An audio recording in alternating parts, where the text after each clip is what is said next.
తెలంగాణలో అధికార కాంగ్రెస్ ప్రభుత్వంపై బీఆర్ఎస్ వర్కింగ్ ప్రెసిడెంట్ కేటీఆర్ తీవ్ర స్థాయిలో విమర్శలు గుప్పించారు. ముఖ్యమంత్రి రేవంత్ రెడ్డికి అభివృద్ధి చేయడం చేతకాదని, ఉన్న వ్యవస్థలను కూల్చడమే ఆయనకు తెలిసిన పనని మండిపడ్డారు. రాష్ట్రాన్ని పాలించడంలో కాంగ్రెస్ ప్రభుత్వం పూర్తిగా విఫలమైందని ఆరోపించారు.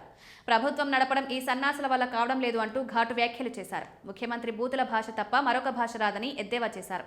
రాష్ట్రంలో సంచలనం రేపుతున్న హైడ్రా చర్యలపై కూడా కేటీఆర్ తీవ్ర అసంతృప్తి వ్యక్తం చేశారు. పేదల ఇళ్లను కూర్చడమే లక్ష్యంగా ప్రభుత్వం పనిచేస్తోందని ఆరోపించారు. కాంగ్రెస్ మంత్రులైన వివేక్ వెంకటస్వామి, పొంగులేటి శ్రీనివాసరెడ్డి, పట్నం మహేందర్ రెడ్డిలకు సంబంధించిన అక్రమ నిర్మాణాలు హైడ్రా అధికారులు ఎందుకు కనిపించడం లేదని ప్రశ్నించారు. పేదవాడి ఇంటి వద్దకు వచ్చినప్పుడు మాత్రం యంత్రాలు పరుగులు పెడుతున్నాయని, మంత్రుల ఇళ్ల దగ్గరకు వచ్చేసరికి అధికారులు వెనుకడుగు వేస్తున్నారని విమర్శించారు. రేవంత్ రెడ్డి కట్టే వ్యక్తి కాదు, కూలగొట్టే వ్యక్తి అంటూ ఆయన వ్యాఖ్యానించారు. హైదరాబాద్ నగరంలో కాంగ్రెస్ ప్రభుత్వం హామీ ఇచ్చిన ఇందిరమ్మ ఇల్లు ఎక్కడున్నాయో చెప్పాలని కేటీఆర్ డిమాండ్ చేశారు. ప్రభుత్వం అధికారంలోకి వచ్చి 2 ఏళ్లు అవుతున్నా ఒక్క ఇల్లు కూడా కట్టినట్టు చూపించలేదన్నారు. ఒక ఇల్లైనా నిర్మించినట్లు రుజువు చేస్తే తాము సమాధానం చెప్తామని సవాల్ విసిరారు. ప్రజలను మోసం చేయడం తప్ప ఈ ప్రభుత్వం ఇంకేమీ సాధించలేదని విమర్శిస్తూ ఇప్పటికైనా ముఖ్యమంత్రి తన దృష్టిని పాలనపై పెట్టాలని సూచించారు.